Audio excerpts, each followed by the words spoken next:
prazer, eu sou Guilherme de Mello, sou aluno do INSPER e hoje eu vim entrevistar o doutor Henrique e o intuito da entrevista é para entender um pouco melhor por que acontecem tantos acidentes com idosos em viagens. Doutor Henrique, por que você quis ser médico? É um prazer estar aqui nessa entrevista com você e eu escolhi essa profissão de ser médico porque para mim é uma sensação inexplicável poder ajudar e até em alguns casos poder salvar a vida mesmo da população. Ok, então, começando então algumas perguntas que eu elaborei com o meu grupo. A primeira pergunta, a gente gostaria de saber até quantos passos é saudável para um idoso percorrer sem que tenha muitos prejuízos para a saúde dele. Então, é muito difícil responder essa pergunta de maneira certeira porque a faixa etária do idoso engloba muitas idades, né? Mas depende de cada idoso, porque eles têm patologias diferentes. Então é um erro definir a quantidade de passos exatas que cada idoso possa dar até não ser mais saudável. Essa análise tem que ser feita de uma maneira mais individualizada, com um médico individual ou até mesmo com personal. Ok, então focando um pouco mais nessa parte de atividade física, o físico do idoso, eu gostaria de saber quais atividades numa viagem não são muito recomendadas para os idosos. Então, é muito comum a ocorrência de lesões e acidentes nas viagens, né? Mas de maneira mais generalizada, a ocorrência é mais comum nas atividades extenuantes, em locais de maior altitude, de terrenos irregulares ou até com temperaturas extremas. Todas essas características podem acabar ocasionando um acidente para esse público mais idoso, né? Bom, doutor, já que você falou um pouco sobre o excesso de esforços, há alguma forma de remediar esse excesso de esforço físico por parte dos idosos? Sim, é muito importante um bom planejamento da viagem, né? Porque o alvo da viagem sempre é ser prazeroso para o idoso e ele conseguir aproveitar muito, né? Então, é muito importante que tenha acessibilidade para ele conseguir realizar todas as atividades que ele tiver vontade de fazer. Sempre lembrando de optar por caminhos curtos, como por exemplo, se for fazer uma viagem de carro, realizar pausas durante a viagem, sempre com uma alimentação mais saudável e mais leve também.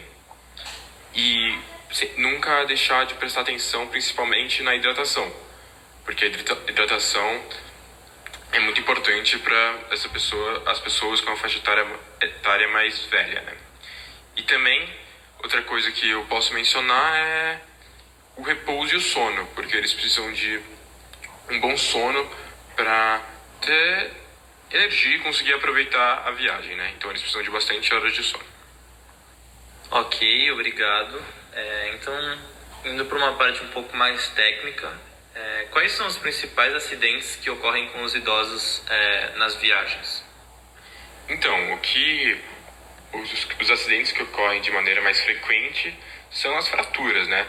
Decorrente de alguma queda, como por exemplo, quando ele cai de costas, podendo quebrar o arco dos costais, podendo quebrar a bacia também.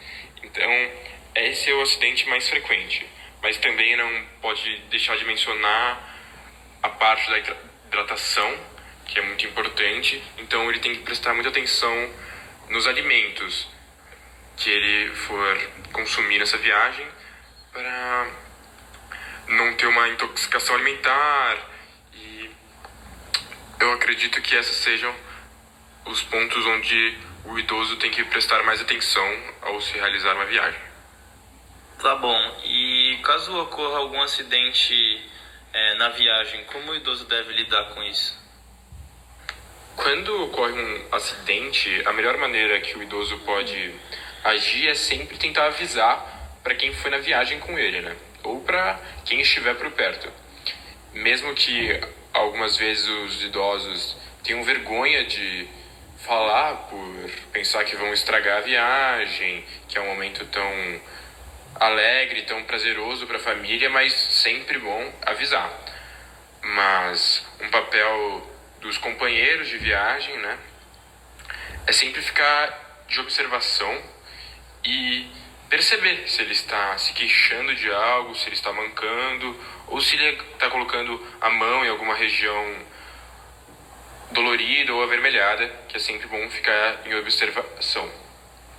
E em casos mais sérios, é sempre bom levar ao hospital o mais rápido possível, ou se ele estiver sozinho, tentar chamar o SAMU, tentar sempre ligar e tentar o transporte dele o mais rápido possível ao hospital. Entendi. E quais são as precauções que se devem tomar antes da viagem? Para a família e para o idoso poder curtir tranquila a viagem, é sempre bom, antes de viajar, fazer um check-up, né, no médico e ver se ele está sem sintoma, nenhuma dor, para não poder, acontecendo qualquer coisa lá, piorar ou até mesmo ele não conseguir aproveitar a viagem da maneira que é para aproveitar, né? E também sempre levar todos os medicamentos que ele utiliza diariamente, sempre precisa muita atenção se estiver acabando levar receita, se precisar de receita, para comprar lá. E também um bom seguro viagem, para caso aconteça qualquer coisa, ele possa ir no hospital e ser bem atendido com bons companheiros de trabalho. Bom, doutor Henrique, você falou um pouco, né, nesse tempo, muito sobre acidentes, mas falando um pouco mais sobre exames, quais são os exames que você acredita que são os mais importantes que devem estar em dia para realizar uma viagem? Os exames mais importantes, de acordo com a patologia individual para cada idoso, né? Mas, de uma maneira geral, é muito importante estar sempre com o check-up cardiovascular em dia, os exames séricos e analisar se o paciente apresenta algum risco de trombose, porque ainda mais no avião, né, que você fica sentado durante muito tempo, sua perna para baixo, então é importante analisar se o idoso apresenta algum risco de trombo, né?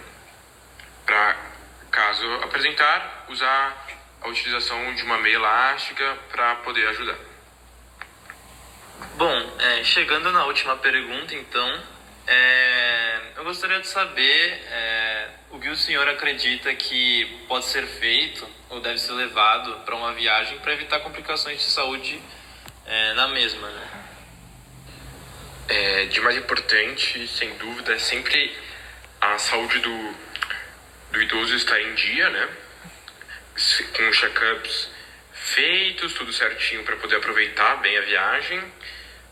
Os contatos, caso ocorra algum acidente, que ele possa contar para ajudar ele. E não só em acidente, como é muito comum o idoso, às vezes, depois de uma viagem longa, ou apresentar também algum Alzheimer, é muito comum nessas idades avançadas, né? Então é bom deixar tudo bem organizadinho, visualmente, para ele, ao chegar lá no local, se for de avião, por exemplo, conseguir passar bem pela polícia e tá tudo organizadinho para ele não ter problemas após pousar, né? E sem dúvida também a medicação que eu uso diariamente, eu acho que é o mais importante, né? Porque ele precisa muito disso. E dessa maneira eu acho que a exposição dos riscos podem ser muito mais controladas e ele consiga aproveitar a viagem muito mais tranquila. Bom, chegamos ao final da entrevista. Você gostaria de fazer mais algum comentário? Eu acho que é extremamente importante que os idosos viajem de maneira mais segura, né? Então eu também queria agradecer muito a você e ao seu grupo por realizar essas perguntas e poder falar sobre esse assunto que às vezes eu não posso comentar muito na minha área de trabalho, para deixar cada vez mais os idosos mais tranquilos com viagens, né? Porque às vezes vem a ocorrer algum acidente e eles ficam mais em casa, mas até com medo de viajar, né? E é sempre importante eles manterem a atividade física para manter uma boa saúde e uma saúde estável, né? Obrigado pela disponibilidade, então. Caso eu tenha alguma dúvida, eu posso retornar com o senhor? Obrigado a vocês pelo convite, óbvio, eu estou sempre aqui para qualquer dúvida.